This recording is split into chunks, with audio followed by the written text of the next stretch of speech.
The following episode explores a zombie dream, unlike any I had heard before. A zombie with a story to tell.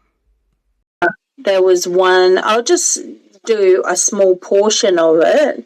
I was standing in the middle of a street and people were screaming that a horde of zombies were coming. And I look to my right and I see a convention center. And so I decide to go in there and try and get on an elevator to go to the top floor and then figure it out from there, maybe hide in a broom closet or something. But when I get to the elevator, it's not working.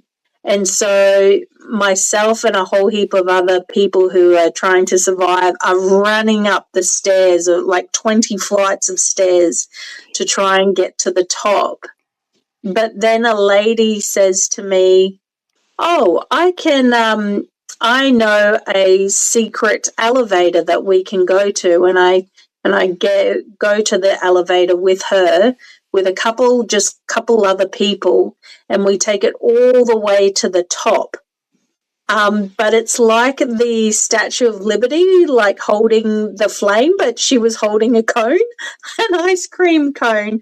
And when I got to the top, I was like, yeah, this is good. And I came back down the elevator to come and get a few more people to help them survive this zombie horde that was chasing us. So I guess we could probably talk about that. Sure. Or we could talk about there was, when I came back down, I was in a foyer. But I think that's enough symbols to start. Yeah, no, that's good. So some of the questions that I might have is, was it day or night when this happened? Daytime. But the building we went in had no electricity, so it was dark in the building. Mm-hmm. And was there anything that stood out in particular about the zombies? Yes, so there was one part when I came back down from the elevator and we were in the cinema foyer. These zombies were quite settled, like they weren't like a raging horde.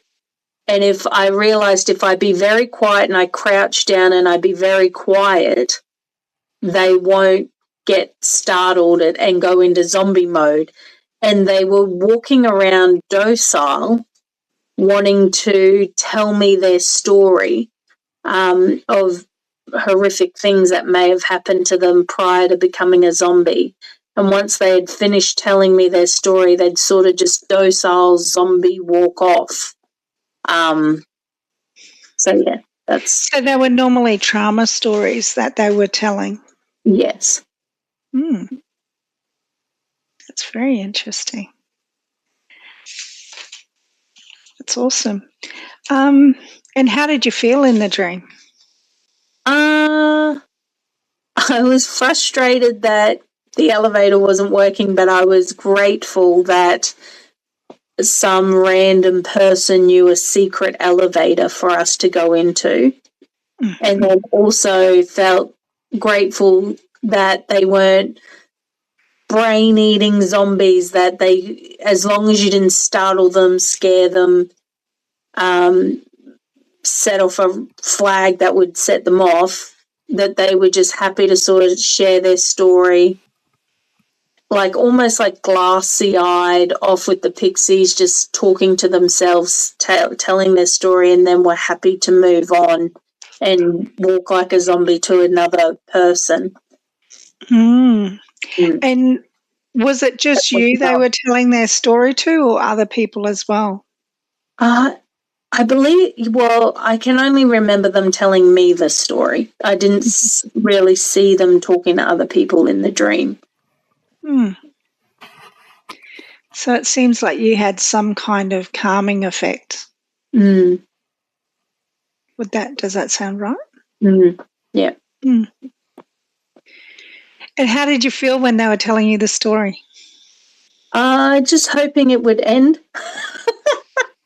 Just hoping they would hurry up and finish and get bored and walk off. And what would happen after they finish telling you the story? So you're in the foyer and then they finish their story. Then what happened? They walked off. They walked off, and then I grabbed a couple people and we jumped in the secret elevator and went to the top and found a different exit from that elevator.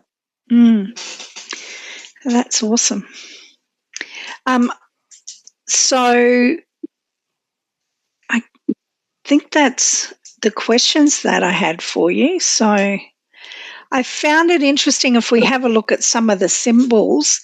One of the feelings that I would have expected to feel was fear. Did you also have fear?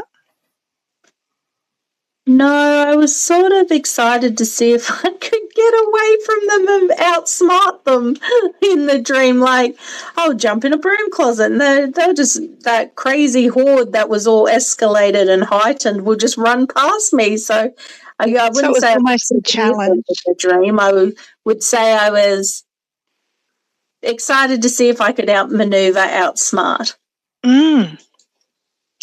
Is that in real life when you come across difficulties, do you get that same feeling like when you overcome a challenge and other people don't have the answer and you figure it out?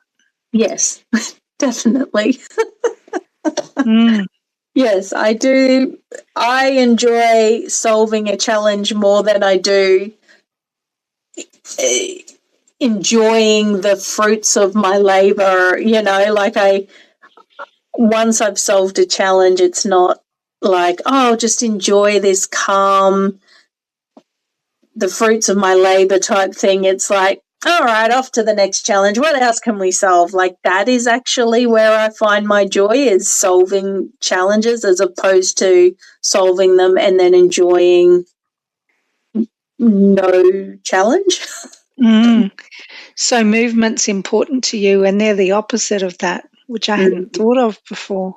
Like they're kind of, and I thought it was interesting that you talked about that their stories were trauma-filled ones as well, and how that tends to impact people.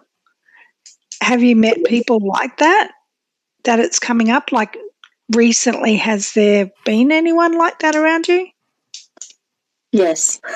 Okay. You don't have to share, but there's a lot of vulnerable people in my space. And even, I would say, even colleagues and that sort of thing, friends, family, like I think we all have, some of us are going through some really tough times too. So, yeah. Feel like I'm a safe space to talk about things. Because I'll try and be objective and not, and you know what I mean, like just try and be a bit, it's safe to tell me things. I'm not going to go off and tell other people, or I'm not going to tell you what you did wrong in the situation or what somebody else even did wrong to you in the situation. Or I feel like some people just need to be heard, acknowledged, their experience validated. Yeah, no, I love that. So do you feel like, just it sounds like that might be a gift of yours? Yeah, I think it also sort of resonates now that I'm saying it out loud. Like in the dream, it was like just letting the zombies just say what had happened to them, and then, sometimes it's telling the story that is healing. Yeah. Without having to come up with a resolution for them, just hearing people is healing itself. Yeah, true. Yeah. No, that's great you came up with that. The other thing that I thought was interesting was that you chose the Empire, what was it, the Statue of Liberty with the ice cream cone. Yes, instead of the flame. Yeah. She's holding an ice cream cone, a massive ice cream cone that an elevator can go up inside, yeah. Yeah. So what do ice creams mean to you? I love ice cream. It's my favorite dessert. It's a sweetness. I don't know. I guess it's a comfort food for me too. Like, yeah. Mm. I'm wondering if it was me and it was my comfort food, if it would make me think that's how I comfort others. Mm.